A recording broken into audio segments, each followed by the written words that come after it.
ఈ వాక్యం పక్కనోళ్ళకనే మాట కానీ ఆలోచన కానీ మనకి రానివ్వద్దు. ఈ మాటలు ఎవరికి ఆశీర్వాదం అయితే ఎవరికి కావాలి? మనకే కావాలి. దేవుడు మనల్నే ఆశీర్వదించాలి. పక్కింటి ఆమెను అస్సలు ఒక ఆయన అంట ఇలాగే ప్రార్థన చేస్తూ ఉన్నాడంట.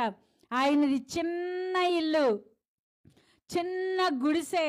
ఆయన ప్రార్థన చేసుకుంటున్నాడంట, ప్రభువా నన్ను ఆశీర్వదించిన ఆయన, నన్ను దీవించిన ఆయన, నాకు మంచి గృహం ఏర్పాటు చేయను ఆయన అంటే ఇందిరాగాంధీ హృదయంలోకి వెళ్ళాడేమో దేవుడు. చక్కని ఇల్లు కట్టించి ఇచ్చారు. పాపం అప్పుడు సొంతంగా కట్టేసి ఇచ్చేసేవాళ్ళు. కట్టేసి కట్టినీళ్ళు ఇచ్చేసారు. ఇవ్వగానే ఎదిరింటి ఆయనకంట చూసి, వీడిది నిన్నటిదాకా చిన్న ఇల్లు, ఇవాళ ఏమైంది, ఒక డాబా వచ్చేసింది అనుకున్నాడంట. అనుకుని ఈ చిన్న ఇంట్లో నుండి కూడా ప్రార్థన చేస్తా మొదలెట్టాడంట.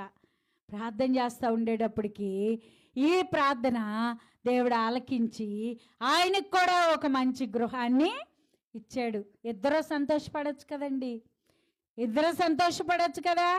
అయ్యి బాబోయ్, ఆయనకి ఇల్లు ఇచ్చాడు, నాకు ఇల్లు ఇచ్చాడు, ఆయనతో పాటు సమానంగా నేను ఉంటాకిల్లు, ఆయనతో పాటు నేనెందుకు సమానంగా ఉండాలి ప్రభువా, నాకు ఇంకొక ఇల్లు ఇవ్వు నాయనా. దేవుడు ఆ ప్రార్థన కూడా ఆలకించాడు. ఒక మంచి ఇల్లు ఇచ్చాడు. ఆ ఇంటి మీద ఇల్లు వేసుకున్నాడు. ఇప్పుడు ఎన్ని అంతస్తులైంది? 2 అంతస్తులైంది. ఆ 2 అంతస్తులు అయిన తర్వాత మరలా ప్రార్థన చేస్తూ ఉన్నాడు. ఓ మంచి బండి కావాలి ప్రభువా అని ప్రార్థన చేశాడు. దేవుడు ఆయన ప్రార్థన ఆలకించి కదా, ఆయన ఎడమ చేతిలో ఏమున్నాయంట? గట్టిగా చెప్పున్నామా, ఎవరు కొట్టట్లేదు కదా మనల్ని. ధనఘనతలు. ధనం కోసం ఈ లోకంలో చాలామంది ఆశపడుతూ ఉంటారు, కానీ దేవుని దగ్గరకు రావట్లా. ధనం కోసం ఆశపడుతున్నారు కానీ దేవుని దగ్గరకు రావట్లా.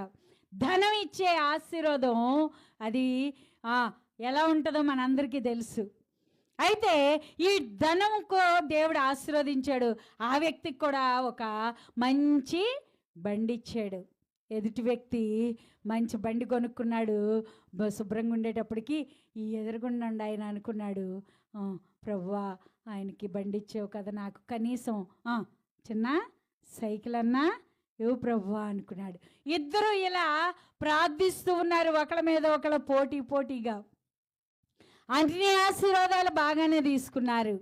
ఈయనకి కోపం వచ్చేసిందంట ఈ ప్రార్థన చేసే ఆయనకి.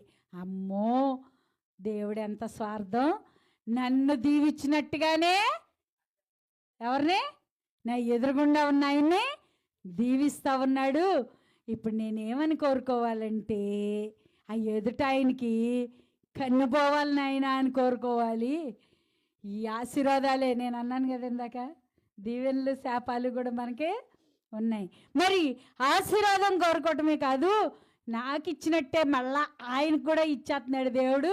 ఇప్పుడు నేనేం కోరుకోవాలంటే ఏం కోరుకోవాలంట, ఏం కోరుకోవాలి? కోరుకుని తెచ్చిపెట్టుకుంటాం కొన్ని. ఏం కోరుకున్నాడు ఈయన? ఒక కన్ను పోవాలి. ఇప్పుడు ఈయన ఉద్దేశం ఏంటి?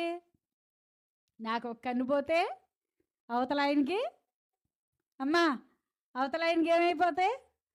నిజంగా అలాంటి ప్రార్థన, అలాంటి కోరిక దేవుడు ఎన్నడూ కూడా తీర్చాడు. అందరినీ ప్రేమించే దేవుడు అందరికీ దీర్ఘాయువు ఇస్తూ ఉన్నాడు, అందరినీ ప్రేమిస్తూ ఉన్నాడు, అందరికీ అన్నీ అనుగ్రహిస్తూ ఉన్నాడు. కానీ నువ్వు చేసిన ప్రార్థన బట్టే ఆశీర్వాదం నీ ఇంటికి వస్తుంది. నువ్వు చేసే ప్రార్థన బట్టే నీ ఆశీర్వాదం వస్తుంది. ఆ సంగతి తెలియట్లా. ప్రార్థన చేయకుండానే కొన్నిసార్లు ఏం చేస్తూ ఉంటాం, మనం ఆశీర్వాదాలు కోరుకుంటా ఉన్నాం.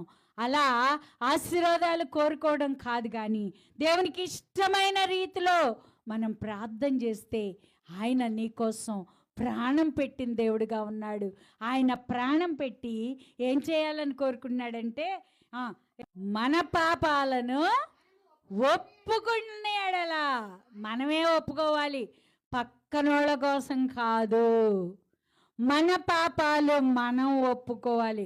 ప్రభువా, నీ హృదయంలో ఏమున్నాయో వాటిని దేవుని సన్నిధిలో నువ్వు ఒప్పుకోవాలి. నీ కోపం వస్తుంది. నీ కోపం వస్తే నీ కోపం గురించి నువ్వు ప్రార్థన చేసుకోవాలి.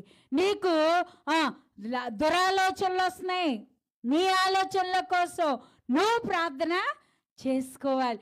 నీకు ఏదైతే వస్తుందో, నీవు దేవునికి ఇష్టం లేని ఏవైతే వస్తున్నాయో నీలో నీ పాపం అని గుర్తించి వాటిని నువ్వు ఒప్పుకోవాలని యేసయ్య ఆశపడతా ఉన్నాడు.